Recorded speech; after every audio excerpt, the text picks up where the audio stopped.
Lights, camera, action.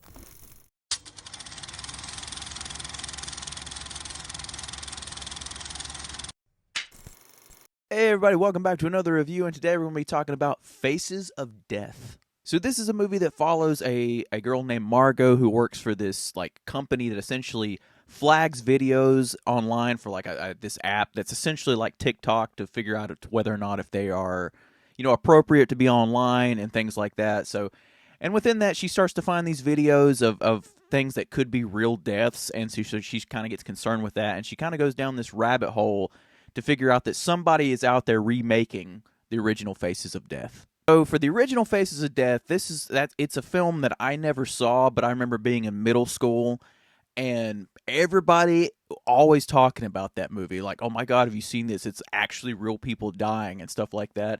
And it's something that I never watched or never knew how to really get a hold of. So I just never saw it. And then when we got in high school, it kind of got brought up again. But at that point, you kind of knew that it was fake. Like none of it was real anymore. But for the longest time, you had that long period of time where a lot of people thought that everything in that movie was very real. So when I was in middle school, it was very impactful for a lot of people because a lot of people did see that. But it's always a film that's always stuck in the back of my mind because of the effect that it had pretty much on like my classmates and stuff like that I went to school with. So I was always curious about maybe trying to somehow track down this movie. And when I heard that this remake was coming out, I really had no idea what it was going to do. So I was pleasantly surprised with how everything went in this movie. So starting off with some of the stuff that I really enjoyed about this movie, and one being is I kind of really like the meta aspect of this movie. It has that flavor that Scream kind of has to it, but in my opinion, the motivations of everything that was going on was way better done and executed in this movie than in Scream 7, but with that being said, but I really liked where the movie went and what it was trying to say, especially with the social commentary that it has in here. And it does a really good job of having our killer do these things that he's going to do while remaking this movie. But even though he is remaking it, I feel like there is this side of him too that is just really screwed up in the head as it is, so he was going to be a serial killer regardless. And I kind of like that it teeters that line of, is this guy making this movie just because of a particular reason, or just because he's just batshit crazy as it is, so he's going to kill people regardless, so he thought he would try to have a purpose to it. I think that's a really cool thing to kind of dive into, and like I said, it kind of introduces that meta commentary, which I think is a really cool flavor, especially to bring to a movie like this. I think our two lead actors are pretty good in this movie. Barbie Ferreira, which I've never seen her in anything else. I think she had a small part in Nope, and that might have been where I've seen her. But other than that, I've never seen anything else she's done. So this is really my introduction to her. I really enjoyed what she brought to this character. She goes through a whole range of emotions, and of course she has this tragedy of with her character that we learn more about as the movie goes on. So she does a great job of kind of carrying that weight with her, that of guilt and like sadness. She does a great job of kind of really carrying that with her through the entire movie, but also trying to move on and live her life. So when she finds these videos for this job, nobody really believes her. It's just people being like, oh, it's just how things are now. Horror is a real big trend, so nobody really believes her. So it's kind of neat watching her kind of battle all this stuff, and she has so much stuff internally in her, and I think she does such a great job of portraying that and letting it all come out on screen. Dacre Montgomery is absolutely incredible in this movie. I think he is absolutely the standout throughout this entire movie. Every scene he's in, he chews the scenery so much, and he's so believable as this demented killer, and he does such a great job where there are these scenes that he has to turn that part of him off and pretend to be just a normal, mild-mannered person.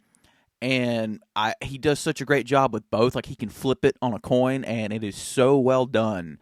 And he is just, it's almost, his performance is almost infectious enough to where, yeah, you're not rooting for this guy at all, but his performance is so infectious that you're like, I kind of want to stay with this guy for a little bit more. I want to see more of what he's doing and how he's doing all this stuff, setting this stuff up and whatnot. And he just brought such a great charisma to that character that, like I said, even though you're not root for the guy at all. You just can't help but to be charmed by what he's doing and like be sucked into what he's doing. So he did a really great job with that.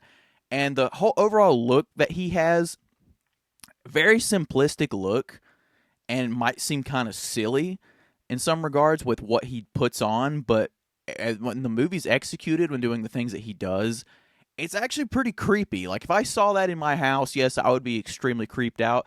So he just does a great blend of all this stuff, and like I said, he's just so infectious, and he steals every scene that he's in. Dude has always been a super underrated actor, but he kills it in this movie. He's just fantastic. I also really like the whole concept of this movie. I think the concept alone is a really cool idea to bring this kind of idea of this faces of death back to, modern times or whatever. I think it's just a really cool way of doing that and a really cool story to tell.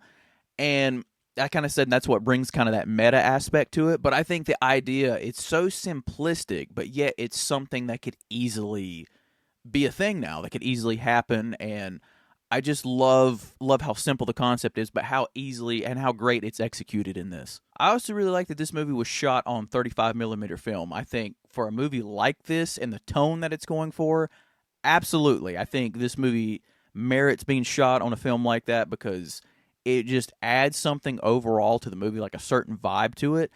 And this movie is very perfect, like I said, for something like that, to give off that really, want to give off that eerie atmosphere and that kind of vibe that it does. So I'm fully for that, and I think what the tone that the director was going for, I think he nailed it with that. So kudos to you. One of the things that I really enjoyed about this movie, which is something, especially coming from this, I was not expecting at all, but I like how it tells, like I mentioned earlier, like it has a social commentary to it about how we are with things as a society today, like how viewing these videos and how we look at them as, oh, it's probably fake, there's nothing to it, blah blah blah. Like we've become so desensitized because of everything going on in the world all the time that really we're kind of okay with all that stuff. It's kind of in the same vein as there's a movie that came out a few months ago, which I highly recommend. I didn't review it, but it's called Good Luck, Have Fun, Don't Die. And it's kind of the same in that, where we've become so, like I said, desensitized and used to, just bad things happening in the world. We're just like, yeah, whatever. Or if a tragedy does happen to somebody, we judge the person or the event that happened, or we just don't have any sympathy for people anymore and like stuff like that. And it also has a great commentary on how people will do anything to become famous. It's kind of like that movie that came out with Robert De Niro back in the 80s, The Kings of Comedy, how you'll go to any lengths to be famous or to get your 15 minutes of fame or to be noticed. And sadly, that's kind of the world we live in now, to where it's unreal the lengths that people will go to try to be famous, to be some kind of influencer, to be noticed by somebody. And it does a great job of really tapping into that in this movie. And like I said, it was something, especially from a movie like this, I was not expecting. But it does a great job of telling that message and to having that there in the forefront of the movie, but not forcing it down your throat. Like I said, it's just there, and the way that it's written is really well done in that sense. One of the other things that I really liked about this movie too, that speaking, even without the social commentary about our unhealthy relationship with social media in general, is that I liked it. It was almost like this inside the mind of a killer look. It's like you strip all that away, and there's still something really sadistic in the mind of Dacre Montgomery. And I think they explore that really well. And I think that the things that they do that drives him, I think is really, really creepy and effective. And like I said, Dacre just does a great job at pulling that off. But I really just like what they did with that. And I also really like the fact that they when we do get to see some of his setups and whatnot that he does, like all of his stuff is shot on that grainy, almost like Super 8 looking footage, where it just helps kind of add that ambiance to that snuff film. And I think between that and the lighting and whatnot, I think it's just really well done. And I can see where a lot of people will find this really disturbing, but like I said, it just depends on who you are and whatnot. But it does a great job with that. Now, I also know if people have seen the original Faces of Death, you have like really, really gory stuff that happens in that. And this movie, while it is in that same vein of being very gory in certain parts and graphic, it doesn't go like complete like Terrifier levels, for example. Like it has a very it's very restrained with what it does. It knows what to show and what not to show. Like, don't get me wrong, there is stuff that they do show that is kind of graphic, but at the same time, it's nothing like what the original would be. But it is to the point to where it still might be a lot for somebody to stomach if you don't like really gory stuff. But I think this one has a really interesting story, and like I said, with all the stuff going on, that you can kind of look past that a little bit. To anyone that goes in this movie expecting it to be as graphic as like the original movie was, I don't think it ever reaches that level. And like, yes, while there is some dark and brooding stuff in this with some graphic imagery that it shows, it never gets to the level of the original one, which is it might be disappointing to some people, especially if you're a fan of that original Faces of Death. But it never goes there to the extent. So if you're walking into this movie expecting a massive gore fest, there's some of that in here, but there's not a ton of that. So it's one of those things where I would say temper your expectations. But I think, honestly, in my personal opinion, they really found the perfect balance with it all, especially with the story that they're trying to tell. And while for me personally, I didn't find this movie really suspenseful in the ways I was hoping for, there is certain shots that I have to give credit for that are really well done. All the stuff with Dacre that he does when he's, scoping out certain victims and whatnot, and what he does, how he gets into their house, and how he's kind of just there, but he's not there. I think they do a really great job with building suspense in those moments. I just wish we got a little bit more. But there's so many shots in this movie where he's trying to get in somebody's house, and like you'll see him, like in one shot, for example, he's trying to jimmy the lock to open the door, but then it pans to the inside of the house, and then therefore you follow in the character, so you don't know where he's at. He's in the house, but you don't know exactly where he's at. Or a character will be sitting down watching TV and the lights will go out, so he's in the house, but you don't know for sure. And it's one of those things when you're wandering around in the dark, like you think you can see him somewhere in the house, but you're not 100% sure. I think they do a really great job with those scenes in particular. I think they're really well executed, no pun intended. But I just wish we got a little bit more of those. But those scenes that we did get are really effective, and just they're really, really good. Now, moving on to my mixed or negative side of it is our main character. I didn't really latch on to her. I don't know what it is about. I think she did a great performance, and like I said, she's got this tragedy about her and whatnot, but I just didn't find myself fully invested in her character. I don't know if it needed some more character development, or for me, if it just needed something else, but I just didn't find myself really latching on to her. And of course, I mean, obviously I didn't want anything to happen to her. I wanted her to, get out of this situation, but I didn't really find myself caring for her character as much as I wanted to. And I don't know, like I said, I don't know if it was just something in the development or if she just needed something else, but I felt like it was almost there, but it just wasn't 100% there, if that makes any sense. So that might just be a personal thing for me, but I just felt like she needed maybe just a little bit more to her character. But with that being said, I think that her character decisions in this movie can be super frustrating for a lot of people, and for me included, because there's a lot of times in this movie where she makes really dumb decisions, and she makes them repeatedly. Like, I do appreciate the fact that there is one scene in this movie where Margot, without giving anything away, where Margot has to really think fast and act on her feet. And she was smart. I was like, wow, they made her character so smart in that moment, because something clicked. She got to the point, and then, boom. And then she got out of the situation she was in, but then turns around and does something else that you're kind of like, that just completely counteracts what you just did. But I understand why she was doing it, because she's trying to get proof for a particular something. But at the same time, it goes back to one of those moments where you're like, oh my God, that is so infuriating. There is also certain parts in the third act, for example, that you really have to suspend your disbelief with, that I'm not going to say anything because I don't want to give anything away, but there are parts, let's just say, where our killer is shooting at something or someone, and he lives in this pretty richy, really well-off neighborhood. And the whole time this is going on, there is not a single soul anywhere in this part. Like backyards, streets, front, neighborhood, nothing. You don't see a single neighbor, and you're like, either this neighborhood is completely abandoned, or that is the definition of those people in those houses are, hey, I'm minding my own business.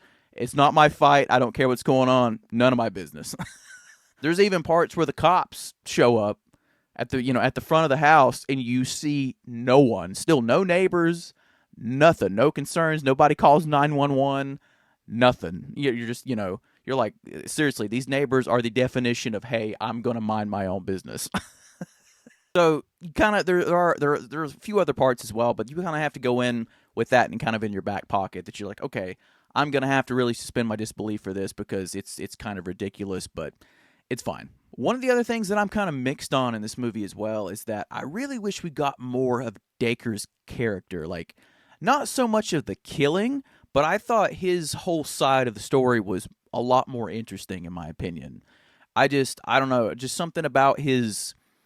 I would have liked to have seen more of how he sets this stuff up. Like, we didn't really get a lot of that, like how he does the stuff for the mannequins and how he kind of really rigs all this stuff. Like there's a a kill earlier in the movie when Margot's scrolling through stuff that she finds one of his videos where they're essentially hammering this dude's head in, and I'd like to know how like he rigged that. Not so much to see more of the kill, but I'd like to see almost like how he jigsawed this entire booby trap up or whatever. I said it's something I would like to have seen more of, but we didn't really get a lot. We get a few scenes here and there, and we get a few scenes of him actually going after a particular somebody and whatnot.